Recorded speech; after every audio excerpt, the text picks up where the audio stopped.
the producer who refuses to stop winning. With 3 #1 albums under his belt, Metro Boomin is undeniably one of the hottest producers in the game right now. When you hear that signature tag, you know a banger's coming. But what makes Metro's story truly inspiring is that he's found a way to soar to new heights, even in the darkest time of his life. For Metro, the thrill of professional success can't compare to the pain of losing someone you love.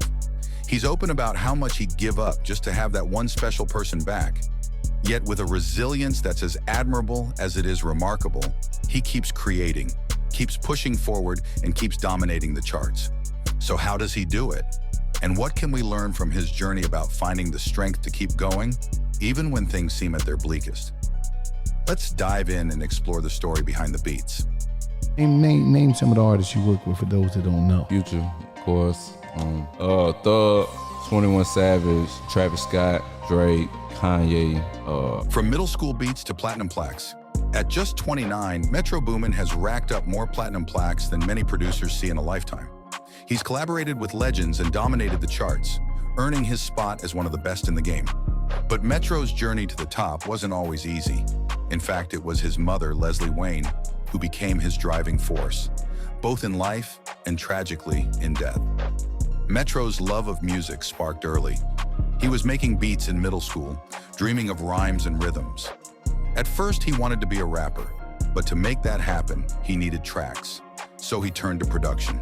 Inspired by self-made successes like Soulja Boy, 13-year-old Metro dove into FL Studios, determined to create his own sound. By 10th grade, his talent was undeniable. His beats were gaining traction online, and he was making trips to Atlanta, the heart of the rap scene, to pursue his passion. All of this before he could even legally drive. Metro's mom was his rock, supporting his dreams every step of the way. But in 2017, tragedy struck. Leslie Wayne was taken from Metro far too soon. Devastated, he considered giving up music entirely. Yet he knew his mom wouldn't want him to quit. So he channeled his grief into his craft, using his beats as a way to keep her memory alive. The result? Some of the most iconic, chart-topping productions of the past few years. Metro's story is one of loss, resilience, and the power of music to transcend even death. So how did he rise to the top, and what can we learn from his journey? Let's explore the highs, the lows, and the beats that have made Metro Boomin a legend in his own right. Music my whole life, so, growing up, I always wanted to be a rapper at first. In order to do that, I needed some beats, so I started to make my own beats. And at that time, I was 13, even seeing the success of Soulja Boy and making his own beats, it was like, it's possible. 10th grade, I started to, get some traction with people online and out of town, started making trips to Atlanta. At 15, Metro's talent was clear, but getting from St. Louis to Atlanta wasn't easy. That's where his mom, Leslie Wayne, stepped in. She drove him to Atlanta, believed in him, and eventually moved the whole family for his music. Leslie's support fueled Metro's journey. Though she's no longer here, her spirit lives on in his beats. Metro's story shows the power of a mother's unwavering belief. I remember when I was in prison, I was reading the Fader magazine, and I was reading about how Metro mom used to take him all the way to Atlanta. Right. The article came out 2016. I'm in the penitentiary, I'm reading that shit, and you just was like, man, I'm out here, I'm grinding, man. We getting down here. We going to fuck to the A to make it happen. And now you done made beats for everybody. Being a rapper back then or saying you want to be a rapper back then is not the same as today. No. Back then you say that, your mama, your grandmama, aunties, what is you talking about? Go to school, you tripping, type shit. So I had kind of finessed it to ease it in, and I would always just tell them I want to be a music producer. It just sounded like some business. Metro didn't just have a passion for music, he had a plan. In an interview, his mom Leslie revealed how a young Metro convinced her to support his dreams. He ambushed her with a green folder full of research, laying out his vision and the collaborators he wanted to work with. His determination was infectious. Soon, Leslie was driving him on 17-hour trips to Atlanta every weekend. When Metro got accepted to Morehouse, the whole family made the move. But college wasn't a long-term fit. His mom saw the buzz around his tracks like Karate Chop and knew he had something special. She supported his decision to go all in on music, even if it wasn't the path she would have chosen. And it was Leslie who gave Metro some of his most valuable advice. Own your masters, own your music. Metro's story shows that success isn't just about talent. It's about having a vision, putting in the work, and having someone who believes in you.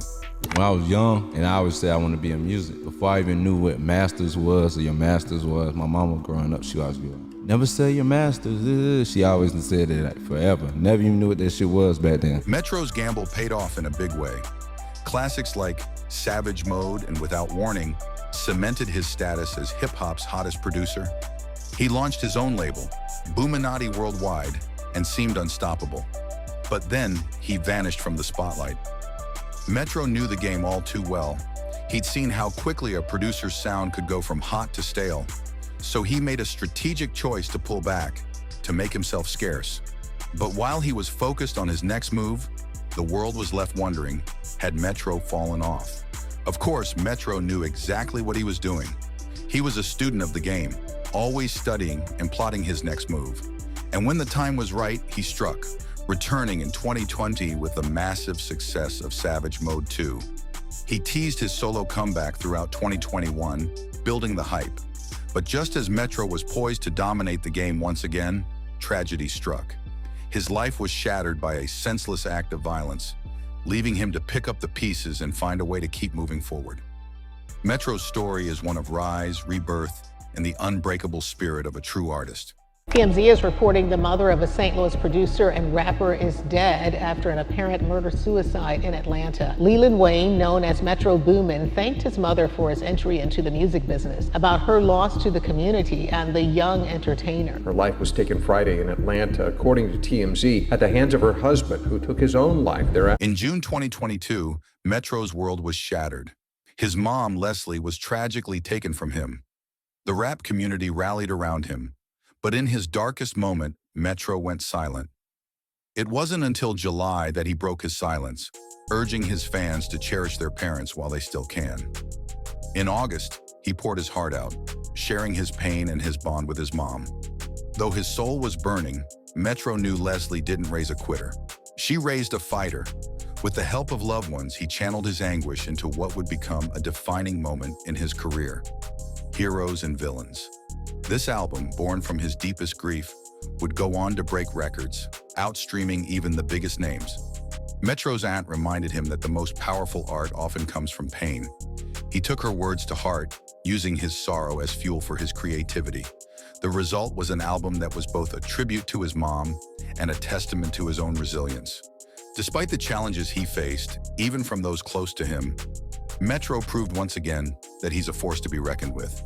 His story is a reminder that with determination and the right support, we can turn even the darkest times into something beautiful. Me and Gunner in the studio. And I had my laptop, it was my Windows one right here. And I had like this shirt jacket type thing on, but he had a cup by the laptop. And I got up to like turn around and do something, and it knocked the whole cup over my whole keyboard, computer, everything. I turn around and it's just drank all over the fucking keyboard, my whole computer. Damn. And this is why I'm working on Heroes though. While I'm working on it, a lot of shit is on there, so like, where I felt like I was dying right then. After the agony and doubt, Heroes and Villains was a triumphant success. Metro was back on top, but the pain of losing his mom lingered. He carried her with him always, even sharing texts she'd sent before she passed. Her words of encouragement fueled him to keep shining. Metro threw himself into his work, producing the hit Spider-Man Across the Spider-Verse soundtrack. But with success came a desire to honor his mom. He launched Single Moms Are Superheroes, a tribute to parents like Leslie in his hometown of St. Louis. The event was so impactful that Metro was honored with his own day in the city. This moment was bittersweet, with Metro crediting his mom's example for his accomplishments. He'd taken her advice to own his masters, a choice that paid off in a major way in 2023. He sold a portion of his catalog for $70 million, cementing his status as a hip-hop leader. Through it all, Metro remains dedicated to making his mom and loved ones proud. His story is a testament to the power of resilience, the importance of legacy, and the unbreakable bond between a mother and son. What do I want Metro Boomin's legacy to be? I want it to be just known in the undisputed fact that I put 1,000% of my effort in every time. No matter the result, you know, and you can hear and tell like, yo, there's effort and thought into this. I more than anything, I want my legacy to be somebody who inspired a lot of others. you're young, you're watching this, or even if you're not young, you're watching this, I'll say, stay down, run your own race. Keep your morals intact, just stay down and be patient. I promise that it's the patience.